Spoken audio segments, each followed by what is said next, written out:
What are you doing here, Mr. Lordi? I don't know. I was just on my way home, and then I took a wrong turn somewhere, and now I'm here. I don't know.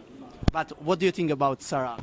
She's lovely. She's awesome, talented, superb. And how is it to be next to Mr. Lordi? Are you afraid? Monster. I know, but you know, he's the monster under my bed, and I'm kind of now making friends with him, you know, so I'm not afraid. I ain't scared no more. Yeah. I was a bit scared before, but not anymore. Has Eurovision changed from 2006? No, not really. No. I think it's the same hype, the same buzz, the same very, very positive feeling everywhere.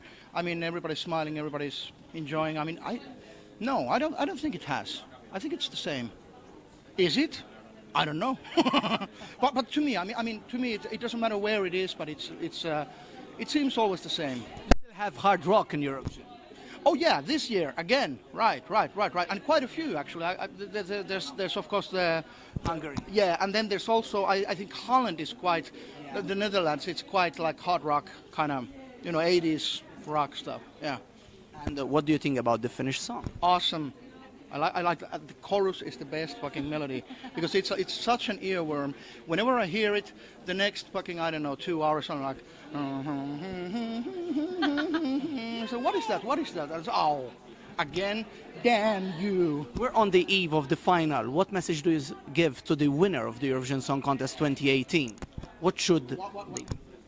Like enjoy every second of it, and be careful also. Don't overdo it.